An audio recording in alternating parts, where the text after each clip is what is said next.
সবাইকে আনন্দিত জয়গুরু। আজকে আমি কথা বলবো ডিপি ওয়ার্ক নিয়ে। এই ডিপি ওয়ার্কের মূল অর্থ কি? এই ডিপি ওয়ার্ক মানে হলো দীক্ষাপত্র সংশোধন। এখন আচার্যদেব এবং অবিন দাদার আশীর্বাদে যে ডিপি ওয়ার্কের কাজ শুরু হয়েছে, এমন অনেক পরিবার রয়েছেন যে ঠাকুরের সম্বন্ধে জানেন না। ঠাকুরের যাজন কি, ঠাকুরের সৎসঙ্গ কি, ঠাকুরের মাতৃ সম্মেলন কি, কেমন ভাবে ঠাকুর সাজাতে হয়, কেমন ভাবে সৎসঙ্গ হয়, এখনো পর্যন্ত অনেকেই জানে না। এমনই এক পরিবারে ডিপি ওয়ার্কের মাধ্যমে বাড়িতে গিয়ে প্রার্থনা করার সুযোগ হয়েছিল।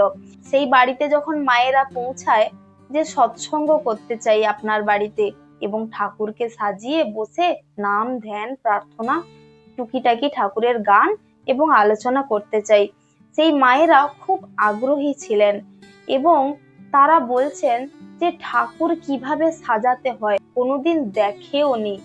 সেই পুরো পরিবারটি ঠাকুরের দীক্ষিত ছিল এবং ইষ্টভৃতিও করত, কিন্তু সৎসঙ্গ কি জিনিস জানে না।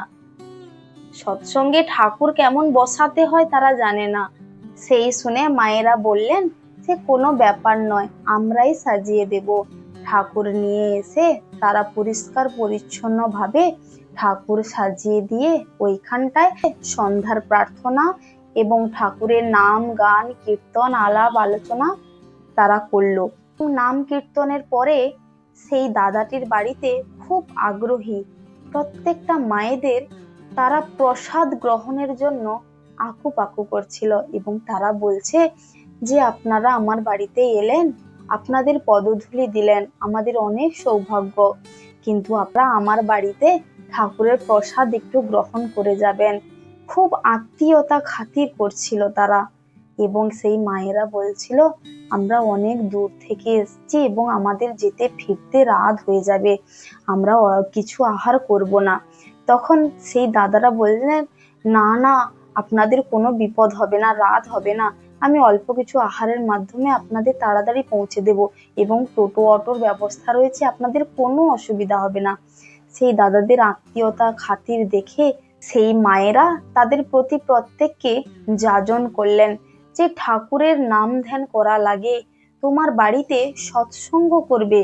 মাসি ভাদ্র মাসে ঠাকুরের সৎসঙ্গ এবং শ্রাবণ মাসে মাতৃ সম্মেলন, পাশাপাশি যেই সব বাড়িতে সৎসঙ্গ এবং মাতৃ সম্মেলন হয় তাদের সঙ্গে যোগাযোগ করে আপনাদের বাড়িতেও মাতৃ সম্মেলন সৎসঙ্গ করবেন এবং যাজন করলেন ঠাকুরের নাম ধ্যান করবেন, সন্ধ্যা সকাল প্রার্থনায় বসাবেন।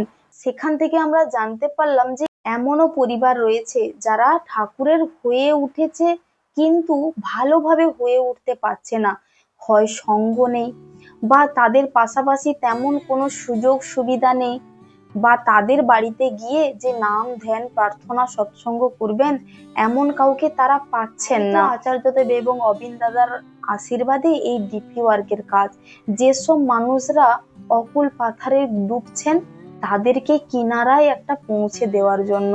এবার ডিবোল্ডার হলেও হতে পারত, কেননা তারা ঠাকুরের সঙ্গ পাচ্ছে না, বা ঠাকুরের মাতৃ সম্মেলন বা ঠাকুরের নাম কীর্তন কোনো কিছুর সংস্পর্শে তারা নেই, তাই তারা ডিবোল্ডার হলেও হতে পারত। এমনই পরিবার ডিবোল্ডার হয়ে যাচ্ছেন যারা ঠাকুরের সংস্পর্শে থাকতে পারছে না বা পাশাপাশি কোনো সুযোগ সুবিধা পাচ্ছে না। আচার্যদেব বলছেন যে বাড়ি বাড়ি গিয়ে তোমরা যাজন করবে। যাজন মানে কি?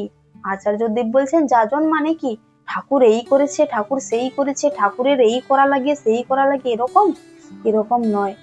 তুমি ঠাকুর ধরে তোমার কি লাভ হয়েছে, তুমি ঠাকুর ধরে ভালো আছো নাকি, তোমার জীবন যাপন কেমন চলছে ঠাকুরকে ধরে, কি হতে পারে ঠাকুর ধরলে, তোমার জীবনের কথাগুলি তুমি মানুষকে শোনাও, যাতে তোমাকে দেখে মানুষ ঠাকুরের পথে আসে, যে না আমিও ঠাকুরকে ধরলে এই মানুষটা যেমন ভালো আছে আমিও তেমন ভালো থাকবো। যাজন মানে এইটা। অবিন্দা একটা কথা বলছিলেন যে তুমি যদি ঠাকুরের ফটো ফ্রেমকে নিয়ে এসে আমার সামনে বসিয়ে দিলে, দিয়ে আমাকে বললে যে এ ঠাকুর, আমার কি বিশ্বাস হবে? আমি তো এই জেনারেশনের ছেলে, আমাকে যদি বলে দাও এই ফটো ফ্রেমের ভেতরে একটা মানুষের ছবি রয়েছে, এর ভেতরে ঠাকুর রয়েছে, তাহলে আমার কি হবে? আমি কি বিশ্বাস করতে পারবো? তাহলে আমাকে করতে হলে আমাকে ঠাকুরের বই পড়তে হবে, ঠাকুরের সম্বন্ধে জানতে হবে, আগে আমাকে জানতে হবে, আমাকে পড়তে হবে, আমাকে ঠাকুর যেসব কথাগুলি বলেছেন সেই সব চলনায় আমাকে চলতে হবে, তবেই আমি জানতে পারবো। না হলে কেউ যদি আমাকে বলে তাহলে আমি কি সেটা বিশ্বাস করতে পারবো? যতক্ষণ না আমি করে পাচ্ছি, যতক্ষণ না আমি করে আমি চলে আমি অনুভব করতে পাচ্ছি। তেমনি ফটো ফ্রেমকে যদি সাজিয়ে রেখে দাও, সে ফটো ফ্রেমই থেকে যাবে, তার ভেতরে কি রয়েছে তার অনুভব করতে আমি পারবো না, তার অনুভূতি লাভ করতে আমি পারবো না। তাই তো ঠাকুরের চলনায় আমাদেরকে চলতে হবে এবং ঠাকুর যা যা বলেছেন সেগুলি পরিপালন করার চেষ্টা করতে হবে আমাদের। আর আমরা যদি ঠাকুরের চলনায় না চলি তাহলে আমাদের ঠাকুর ধরেও কিছু হবে না। তাই তো ঠাকুরের একটা বাণীতে রয়েছে যে চলনার পূজা করো, চলনায় না চলে চরণ পূজা করতে গেলে সে পূজা বন্ধার সমান।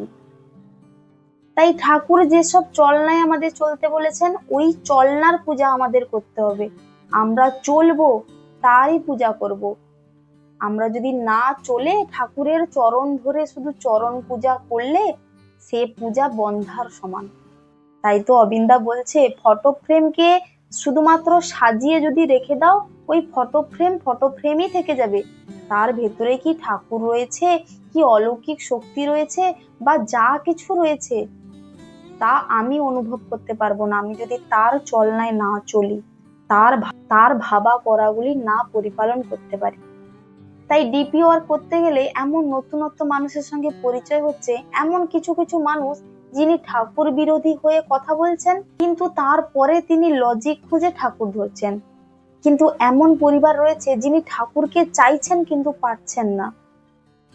সেই সব পরিবারে আমাদেরকে পৌঁছাতে হবে, আমাদেরকে যাজন করতে যেতে হবে। আচার্যদেব যেহেতু আশীর্বাদ করেছেন যে প্রত্যেকটা মানুষ যেন ডিপি ওয়ার্কে যায়, ডিপি ওয়ার্কে গেলে আমাদের না হওয়া কাজগুলি, আমাদের অবসাদগ্রস্তগুলি সব দূর হয়ে যাবে। হতাশা এবং দুর্দশাগ্রস্ত জীবন থেকে আমরা বিরত থাকতে পারবো, আমরা আনন্দে থাকবো এবং বহু মানুষের সঙ্গে চেনা জানা হবে, নতুনত্ব পরিচয় বাড়বে, আত্মীয়তা বাড়বে, এর মধ্য দিয়ে আমার মনও ভালো থাকবে এবং ঠাকুরের যাজনও হবে।